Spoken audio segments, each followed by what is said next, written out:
Isang masayang pagbati na may ngiti sa aking mga labi. Naghahanap ba kayo ng makakatuwang sa pagre-review ng inyong anak? Meron yan sa DepEd. Ang Itulay online tutorial ay libre at handog ng ating kagawaran sa pangunguna ng OUA ICTS EdTech.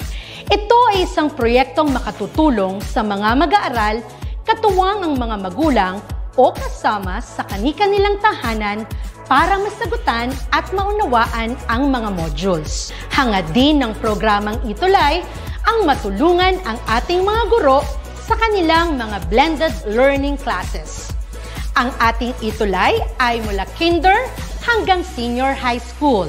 Bukod sa academics, meron din tayong mga special programs gaya ng All is Wellness, Reading and Math Remediation, Storytelling, Mommy Tech Talks, Classes sa Gramatika, Speech Class, Financial Literacy, at marami pang iba.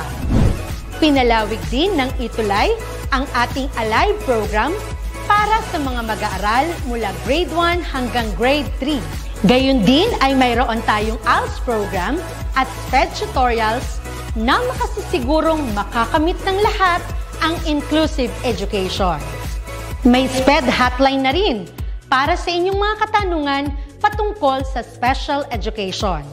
Kaya, subaybayan mula Lunes hanggang Biyernes, mula 9:00 ng umaga hanggang 7:00 ng gabi ang ating Itulay.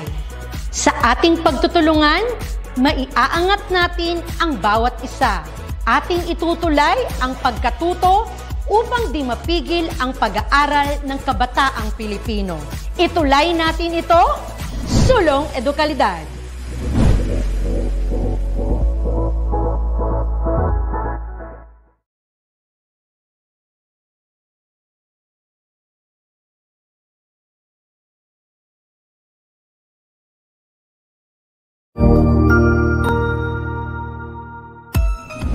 Mabuhay! Good day to all!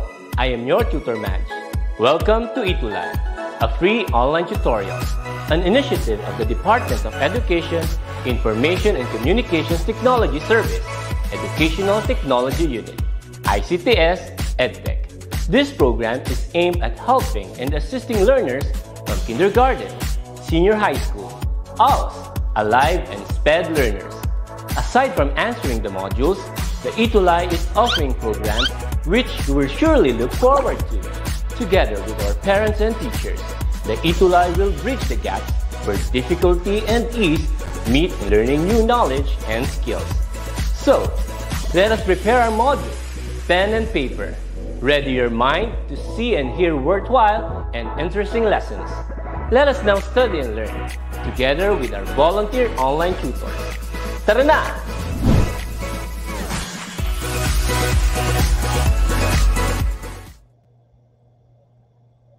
Magandang hapon po sa inyo pong lahat. Kamusta po sa inyo? Isang maaraw po na hapon po sa inyo po. Andito po tayo ngayon sa week 2 ng ating Technical Drafting TLE Extended. Samahan niyo po ako hanggang mamayang 1:40 mga kabanding. Ngayon po ay ang lesson po natin para sa ikalawang linggo natin sa Technical Drafting. Quarter 1, week 2 ay ang Interpret Technical Drawings and Plans. Last week po kasi ay na-discuss natin yung ilang mga measuring materials, mga drawing tools na ginagamit natin sa technical drafting. Sana po ay samahan nyo muli po ako ngayong hapon dito po sa ating DepEd Itulay online tutorial TLE grade 10 extended technical drafting. Maraming salamat po sa SDO Gingoog City ng Misamis Oriental sa pagpapagamit po nila ng kanilang learning materials para po ngayong hapon. Samahan nyo rin po kami ni Tutor Marco sa tuwing Friday para po dito nga po sa ating technical drafting. Umpisahan po nating magkaroon ng mas mas mahalaga pa pong pag-aaral tungkol sa technical drafting. Ngayon pong week 2 ay inaasahan po natin na kayo po ay makapag-recognize ng components, assemblies, or objects based on job requirements. And then, you are also expected to interpret technical drawings and plans and then understand the concepts and principles in interpreting technical drawings and work. So ngayon po, bilang bahagi ng review natin, review tayo sa last week natin. Last week medyo marami tayong nanood. Sana ngayon ay marami pa rin pong manood sa atin. Ngayon po, nakikita natin sa screen anong gagawin natin. You have to name the following hand tools and equipment. So, mamimili kayo dyan kung A, B, C, D, or E. Pakalagay lang po ha sa comment section kung ano yung sagot natin para dyan sa drawing number 1. Habang naghihintay tayo, maraming salamat po sa panonood. Chloe Colado, Rentuma Jan Kobe at kay Cassandra Sanchez, marami pong salamat. Ito po ay grade 9 ng technical drafting para po sa mga nagtatanong sa atin pong live ngayon. Maraming salamat din po kay Rentuma Jan Kobe sa panonood po sa atin ngayong hapon dito sa ating live. So, number 1 po, meron tayong kabilang, yung drawing natin, kung titingnan natin, meron tayong pencil yung kabilang dulo and then pointed yung kabilang dulo. Okay, ang number 1 po natin, very good, ang sagot po ni Lorna Jeronimo ay letter A at ni Paul Bevita Jimenez, letter A daw po. Marami pong salamat, tama ba?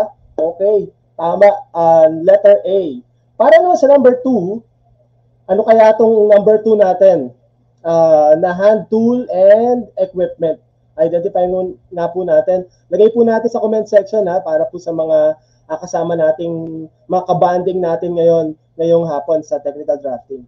Number 2, yung number 2 ay 2 piraso tapos meron siyang parang kailangan matulis yung lapis natin or kung ano mang tatasahan natin. Ano po? Ang sagot ni Maria at ni Mercy Pinto Tolentino ay letter D. Tingnan nga natin kung tama. Okay. Very good. Letter D ang sagot or letter D, pencil sharpener. Letter C naman. Ano kaya yan? Mapapansin natin, half circle, ano? Half circle yung ating hand tool. Tapos may mga arrow at may mga numbers. Tapos merong mga hati-hating mga linya. Sa palagay nyo, ano kaya yan? Marami pong salamat sa pagsagot kanina sa number 2. Crystal, Mirna, marami pong salamat. Shatin Luzon, marami pong salamat sa pagsagot po. Ano kayang number 3 natin? Ano kayang letter yung number 3? Number 3 natin ay letter B. Marami pong salamat. Eduves Biernes, yung letter B natin ay protractor. Very good. Ang gagaling ha. Number 4. Number 4, isang mahabang hand tool.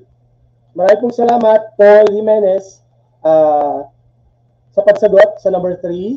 Number 4 po natin. Number 4, medyo may hati-hating mga lines, tapos malimit ginagamit natin sa pagsusukat. So yung number 4 natin ay letter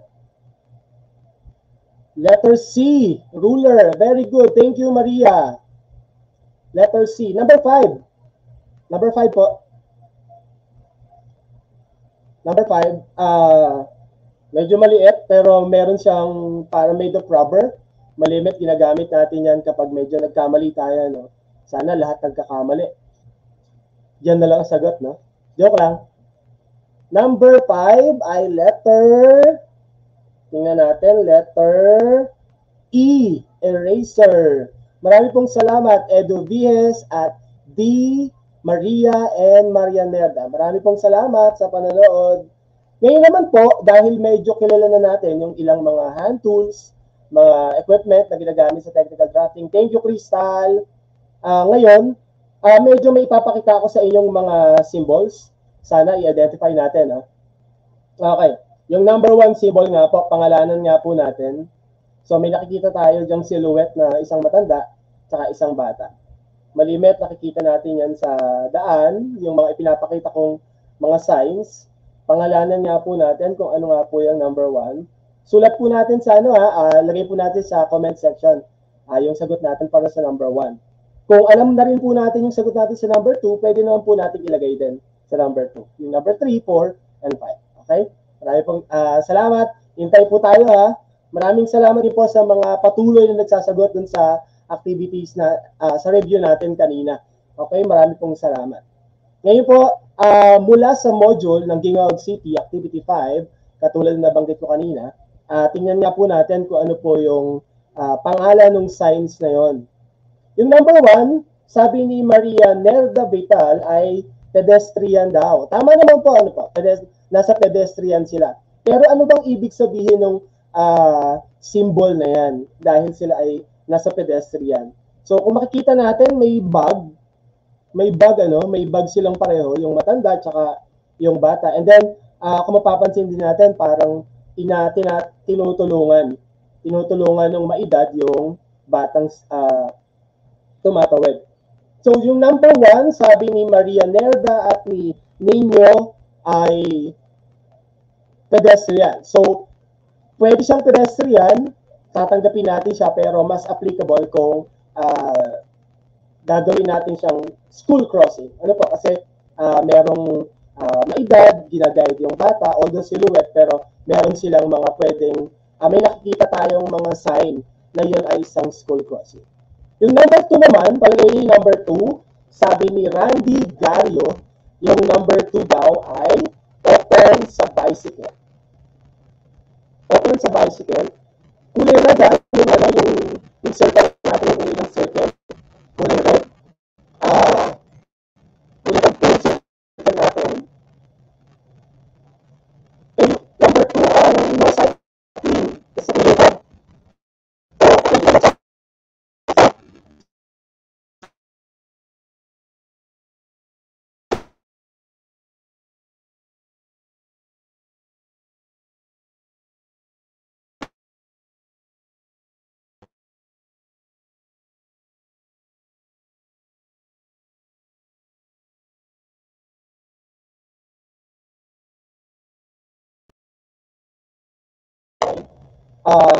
Sabi ni Marley, yung number 3 natin ay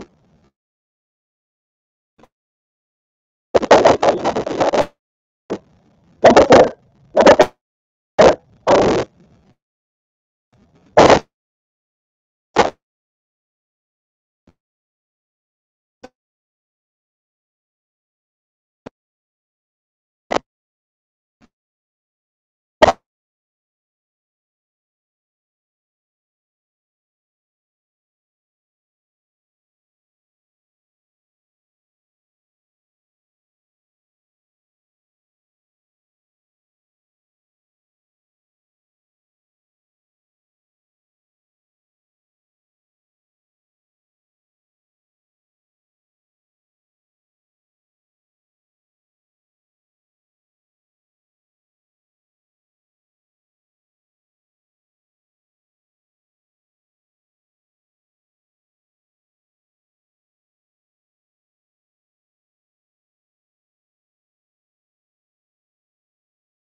Hi, Tutor Romel. Parang may problema po ata yung camera natin and our audio.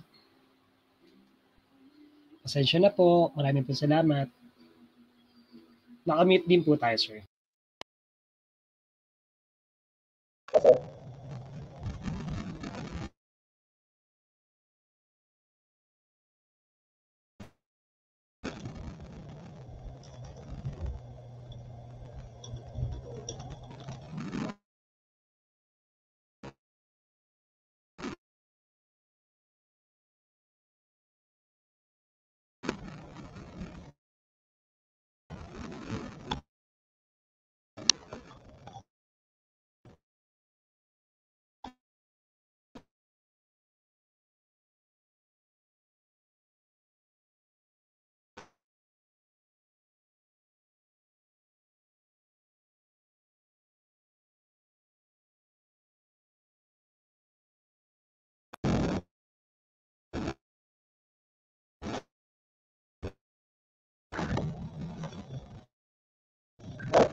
Cognizant to the needs of our learners, parents, and teachers, the Department of Education provided us with powerful tools for productivity that will allow us to foster critical thinking skills, problem-solving skills, communication and collaboration skills to be compassionate, responsible global citizens. Join us and discover new ideas in our series of professional development training program with the ICTS EdTech Unit and Microsoft Education Philippines. Together, we will equip our learners and empower our fellow educators for a dynamic future.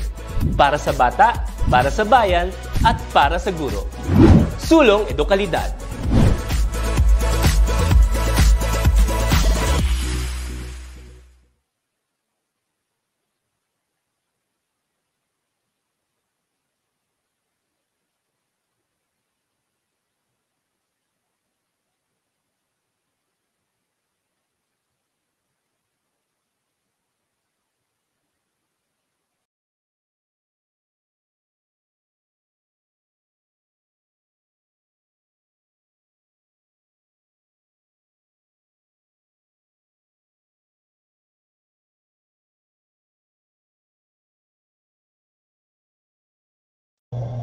Nagkaroon lang po ng technical. Marami pong salamat sa patuloy na nanonood po. So, ipagpatuloy po natin. Meron po tayong exterior drawing po dyan. Yung una po natin na material ay concrete and plaster. Yung concrete, gawa po yun sa semento. Ano po, usually, kapag semento, maraming may buhangin, may semento, and then may hollow block. So, nire-represent siya ng symbol na nakikita natin na yung mga may maliliit na tuldok. Ano po? And then yung ikalawa natin ay yung glass. Yung glass naman po natin ay diagonal lines na kung mapapansin natin, dikit-dikit na short diagonal line. And then yung steel naman natin, yung bakal, hindi siya katulad ng glass, pero yung kanyang diagonal line ay mahaba tapos dikit-dikit na dalawa. So, yan yung ilan sa mga paraan kung paano mag-represent ng material gamit yung symbol natin sa technical drafting. And then yung pinaka-last natin is the ceramic tile. Yung ceramic tile natin, yung ating mga tile sa bahay, so para i-represent natin siya as ceramic tile, pwede natin siyang gawa ng symbol or gamitin yung symbol na square na dikit-dikit. Ano po? Para ma-represent na isa ay isang ceramic tile. Ngayon, marami pa tayong ibang symbol na pwedeng gamitin. Pwede tayong mag-research kung saan-saang sa Google, o kaya po sa Canva, o kaya po sa iba pang mga site na pwede natin pagtingnan ng mga materials, symbol, representations ng tunay na material sa technical drafting. So, ayan po. Ngayon po, bilang practice natin, meron tayong example dyan. Identify nga po natin yung symbol that represents the material. So, kung makikita natin, wood yung ating picture. Ano po? Wood. Ngayon, ano kaya sa palagay niyo yung symbol na pwedeng mag-represent dun sa wood natin? Palagay po natin yung number 1 po ba o yung number 2? Marami pong salamat sa patuloy na panonood po, Randy Giario, Lorna, Jeronimo Subia Romnick, and then Grace, and then Elia Pomar. Thank you, Elia Pomar and Randy Gario. Wood daw po ay yung number 2. Marami pong salamat sa pagsagot. Marami pong salamat. Yung number 2 naman natin, next natin ay yan. Napakita na natin. So yung number 2 natin ay semento. May crack nga lang, pero hindi nakasama sa symbol yung crack. Ano po, hindi na natin siya i-consider. I-consider natin yung semento na.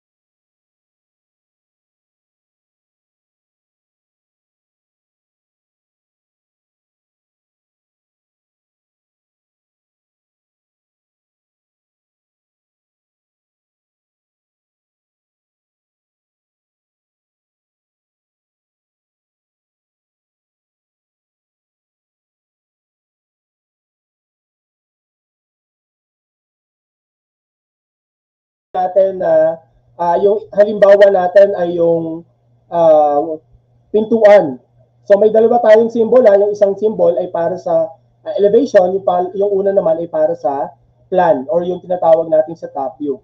So kung titingnan natin yung halimbawa ng symbol na ginagamit para sa door, ay yung pong symbol natin na nakikita para sa plan. So nire-represent niya yung door na katulad ng nasa picture na nakikita natin na model. Okay?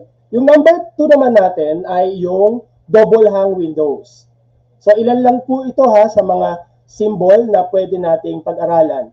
So yung pangalawa natin ay double hang windows. Yung ating bintanang medyo binubukas ng dalawahan. Ano po? Yung sabay nating ibinubukas. So ang symbol natin ay yung straight line tapos may curved line dun sa drawing natin.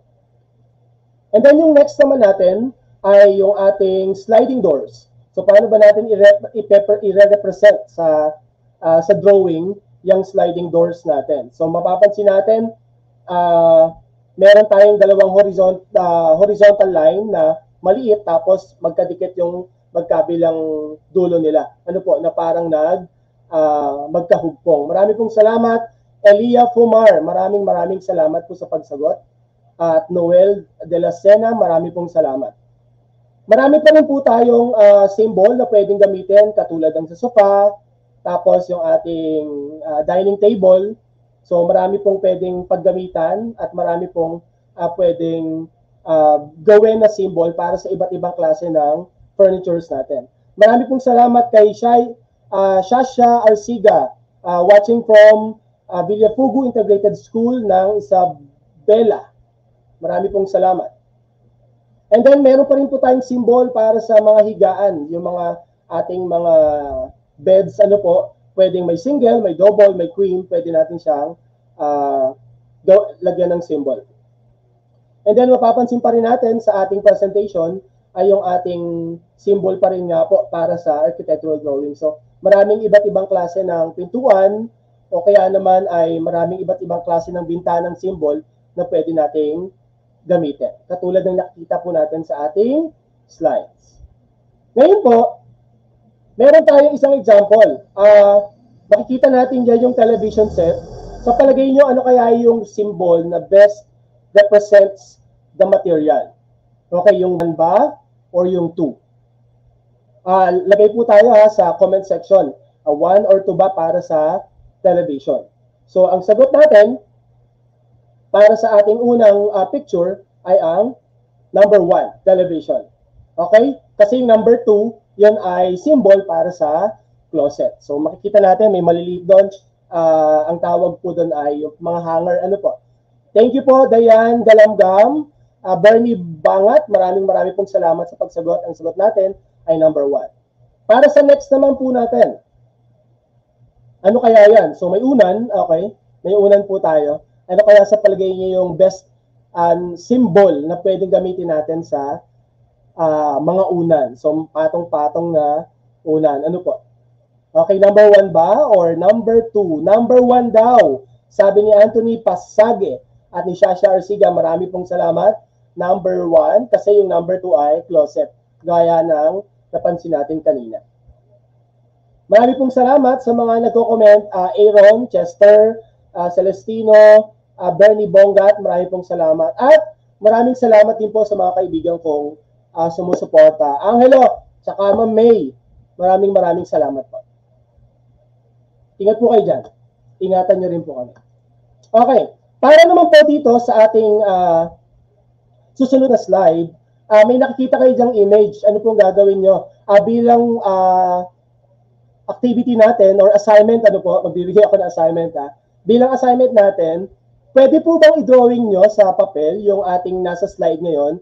Pagkatapos po, palitan nyo ng symbol yung mga word or yung mga text na naka-enclose sa box. Okay? Palitan nyo po ng word or symbol na katulad ng nakita natin kanina. Kung medyo hindi natin natandaan yung mga symbol na diniscuss ko kanina, pwede po tayo mag-research online, mag-browse online para palitan yung mga symbol na yon. So una natin, yung dalawang nasa left po, nasa kaliwa natin, yung door, papalitan po natin siya ng symbol. And then yung brick, papalitan din po natin siya ng symbol. And then yung ating window, papalitan din po natin ng symbol. Depende sa gusto natin or depende sa nasa floor plan.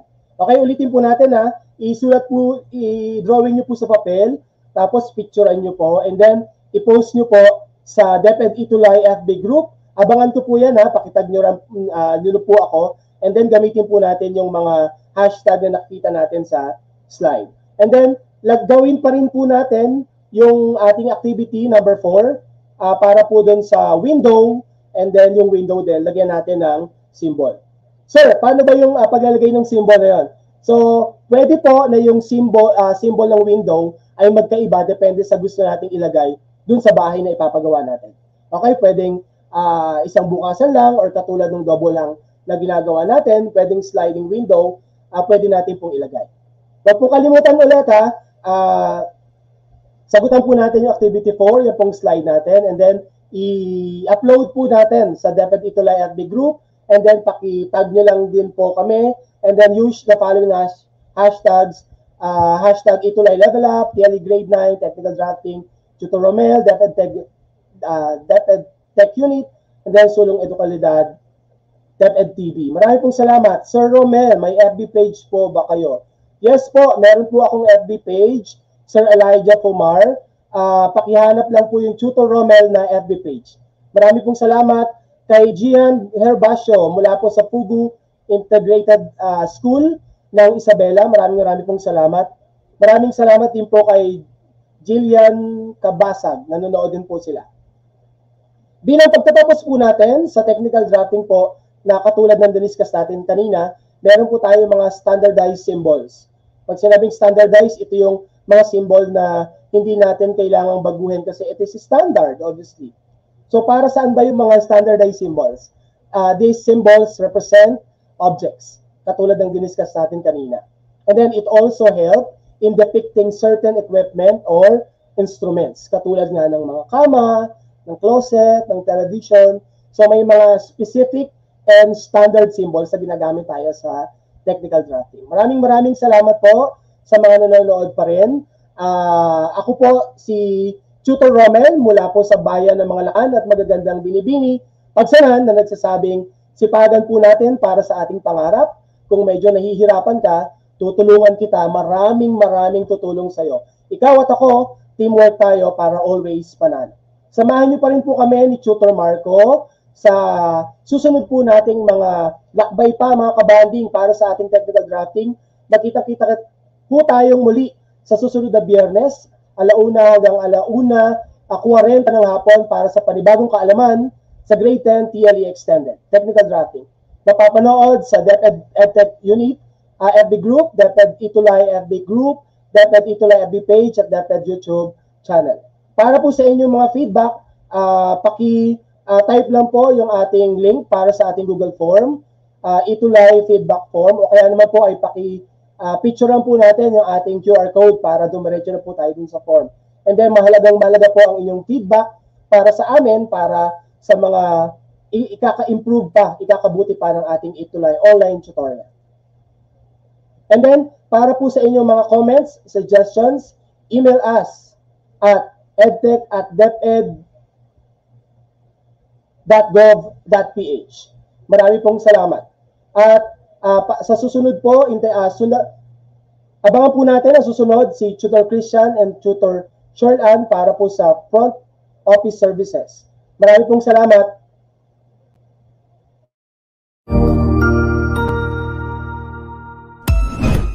Ang husay naman!